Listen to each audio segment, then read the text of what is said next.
Halo semuanya, kembali lagi bersama RNH. Kali ini RNH akan membawakan alur cerita film yang berjudul Morbius. Film yang dirilis pada tahun 2022 ini merupakan film garapan Sony Pictures. Jadi Morbius ini berada di universe Sony Spider Universe guys. Tanpa berlama-lama lagi, langsung saja kita ke TKP.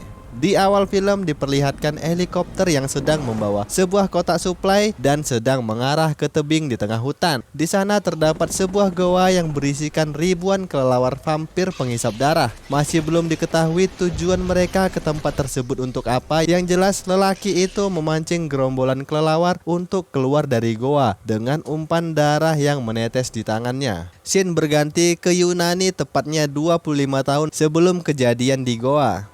Di sebuah rumah sakit terlihat anak kecil yang berjalan menggunakan alat bantu tongkat, dan sepertinya itu merupakan orang yang sama yang ada di awal cerita. Dan dia bernama Michael Morbius yang merupakan karakter utama di film ini.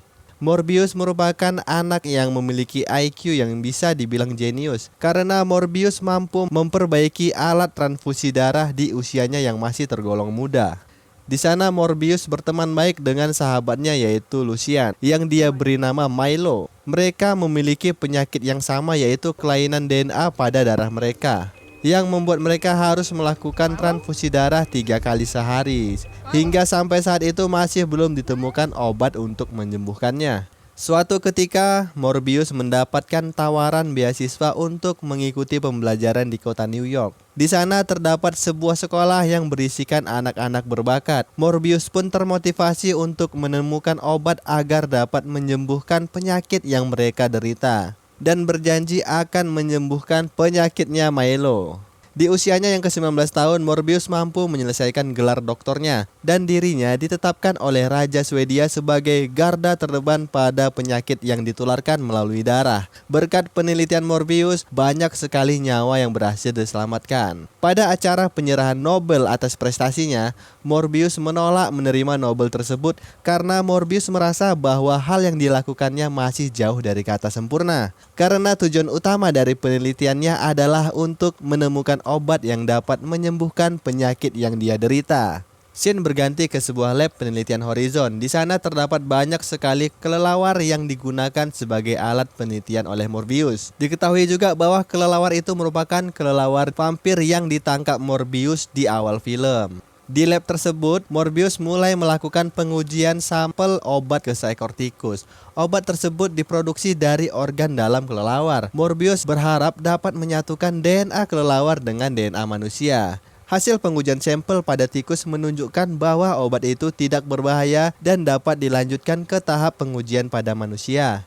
Keesokan harinya, Morbius pergi menemui sahabat kecilnya yaitu Milo. Milo merupakan sosok investor yang mendanai semua penelitiannya Morbius. Morbius meminta kepada Milo untuk menyiapkan kapal kargo yang dapat berlayar di laut internasional. Tujuannya agar Morbius dapat melakukan uji coba obat ke tubuh manusia tanpa melanggar hukum. Alasan pengujian tersebut dilakukan di laut internasional adalah karena penelitian Morbius tidak sesuai dengan etika penelitian dan itu melanggar hukum di negara tersebut. Dan itu merupakan tindakan yang ilegal.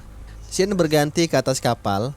Morbius dibantu oleh Dr. Martin dan mereka mulai menjalankan uji coba kepada manusia. Yang menjadi objek uji coba ialah tubuh Morbius sendiri. Dr. Martin mulai menyuntikkan cairan obat ke tulang belakang Morbius. Di awal uji coba, tubuh Morbius kejang dan terbaring lemas. Tiba-tiba tubuh Morbius menghilang. Dr. Martin dan seorang tentara bayaran membuka pintu ruang isolasi untuk mencari keberadaan Morbius. Ternyata Morbius bergelantungan di atas langit-langit dan tubuhnya telah berevolusi menyerupai vampir. Tentara bayaran langsung memanggil seluruh pasukannya dan menembak Morbius. Tetapi dengan mudahnya Morbius menghindari seluruh tembakan yang diarahkan kepadanya. Saat Dr. Martin ingin menghentikan tentara bayaran menembaki Morbius, dia didorong hingga kepalanya terbentur dan Dr. Martin pun pingsan. Melihat Dr. Martin yang pingsan membuat Morbius yang haus akan darah semakin tidak terkontrol dan membantai habis seluruh tentara bayaran yang ada di atas kapal. Di akhir pertarungan terlihat Morbius yang terbangun dari pingsannya. Perlahan tubuh Morbius mulai kembali ke bentuk manusianya. Dan ternyata efek obat tersebut berhasil menyembuhkan penyakit Morbius. Sebelum melompat dari atas kapal, Morbius menghapus rekaman CCTV dan menelpon bantuan agar dapat menjemput Dr. Martin dan diberikan perawatan medis. Keesokan harinya, Morbius pergi ke laboratorium penelitiannya. Di sana terlihat efek obat Morbius mulai menghilang dan dia kembali memiliki hasrat akan haus darah. Untung saja di lab penelitiannya tersimpan banyak sekali kantong darah sintetis atau darah buatan. Dan Morbius pun memilih meminum darah buatannya. Di sana Morbius melakukan pengujian lebih lanjut. Dia menguji kekuatan fisiknya, melatih ekolasi atau bisa disebut radar kelelawar, dan sayangnya kondisinya yang stabil ini hanya berlangsung selama 6 jam. Dan semakin lama durasinya semakin mengecil. Dapat disimpulkan jika Morbius tidak meminum darah, maka kondisi vitalnya kembali menurun dan penyakit lamanya akan kembali menyerang. Di lain sisi, Milo mencari keberadaan Morbius ke laboratorium penelitian. Di sana Milo membantu Morbius yang sedang sakau akibat puasa minum darah dan membantu memberikan darah kepada Morbius. Milo kagum akan hasil yang ditunjukkan oleh Morbius dan Milo ingin menggunakan obat yang sama, tetapi Morbius menolak untuk memberikannya karena efek samping yang dapat merubah penggunanya menjadi seperti seekor monster. Dan Morbius pun mengusir Milo dari lab penelitiannya, yang mana lab tersebut dapat berjalan berkat bantuan finansial dari Milo. Keesokan harinya ditemukan mayat seorang perawat di lingkungan laboratorium Horizon. Perawat tersebut diserang oleh makhluk yang tidak dikenal dan darahnya habis tersedot. Melihat kejadian tersebut, Morbius mencoba untuk pergi dari lokasi laboratorium, tetapi dia dihadang oleh polisi dan berhasil ditangkap. Di dalam penjara, Morbius dikunjungi oleh sahabatnya yaitu Milo. Di sana Milo memberikan Morbius sekantong darah manusia dan sengaja meninggalkan tongkat bantuan berjalannya. Setelah Milo pergi, Morbius melihat tongkat yang ditinggalkan oleh Milo dan dia meyakini bahwa yang membunuh perawat adalah perbuatan Milo. Dan Milo telah menggunakan obat yang sama dengan Morbius. Dengan penuh emosi, Morbius meminum darah dan kabur dari penjara dengan cara menghancurkan temboknya. Berkat bantuan dari ekolokasinya, Morbius berhasil menemukan lokasi Milo. Mereka pun bertarung sampai di stasiun kereta bawah tanah. Di sana Milo sangat mengagumi pencapaian Morbius karena dapat meningkatkan kemampuan fisik penggunanya. Di sana Milo membunuh banyak sekali polisi dan Morbius mencoba untuk tidak melawan Milo. Dia hanya ingin menyadarkan Milo bahwa perbuatannya itu adalah salah. Morbius pun pergi dari hadapan Milo dengan cara terbang memanfaatkan tekanan udara. Keesokan harinya Morbius menemui Dr. Martin. Dia meminta bantuannya untuk mengambil beberapa barang dari laboratorium. Kemudian Morbius meminjam labor orang lain yang dulunya tempat itu digunakan sebagai tempat mencetak uang palsu. Sekarang tempat itu digunakan Morbius untuk membuat racun anti kolagen untuk melawan Milo. Scene berganti ke Milo yang sedang bersiap untuk pergi ke klub malam. Di sana dia sedikit berselisih paham dengan orang lain. Milo yang dendam menunggu pria itu keluar dari klub dan membunuhnya. Di lain tempat ada Martin yang sedang menuju ke labor penelitian Horizon untuk mengumpulkan bahan-bahan yang dibutuhkan Morbius. Di sana dia bertemu dengan Milo, untung saja tidak terjadi hal-hal yang tidak diinginkan. Keesokan harinya 3 mayat yang dibunuh Milo ditemukan oleh polisi. Di sana terdapat CCTV dan terekam wajah Milo dengan sangat jelas dan berita pun tersebar. Dokter yang telah merawat Milo dari kecil melihat berita tersebut dan langsung mengunjungi Milo di kediamannya. Dokter tersebut bernama Nicholas. Tujuan dokter Nicholas ke sana adalah untuk membantu Milo agar tidak meminum darah dari manusia dan menyarankan untuk meminum darah buatan atau darah sintetis. Tetapi Milo menolak dan marah hingga melukai dokter Nicholas dengan sangat parah. Milo memiliki pandangan yang berbeda.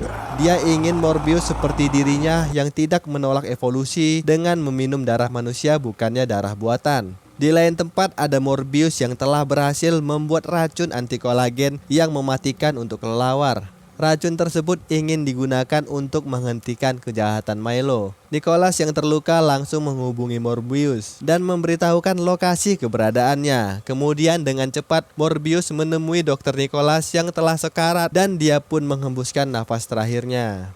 Sepertinya itu hanyalah umpan milik Milo. Saat Morbius sedang menemui Nicholas, Milo sudah berada di tempat Dr. Martin dan melukainya dengan sangat parah juga. Setibanya di sana, Morbius menemukan Dr. Martin yang sudah sekarat dan dia pun menghembuskan nafas terakhirnya. Sebelum meninggal, Morbius sempat memberikan kecupan terakhirnya untuk Dr. Martin. Tanpa sengaja, Dr. Martin menggigit bibir Morbius dan terminum darah milik Morbius. Di lokasi tersebut juga ada Milo yang terus memprovokasi Morbius. Mereka pun bertarung dengan sangat sengit. Milo berhasil memukul jatuh Morbius hingga tak berdaya. Tiba-tiba kekuatan Morbius meningkat. Dia dapat memanggil segerombolan kelelawar untuk membantunya melawan Milo. Milo pun dipukul mundur dan ditahan oleh segerombolan kelelawar. Dan Morbius langsung menyuntikkan racun antidot ke jantungnya Milo dan Milo pun mati. Di akhir cerita diperlihatkan Dr. Martin yang masih hidup dan sepertinya memiliki kekuatan yang sama seperti Morbius. Tamat.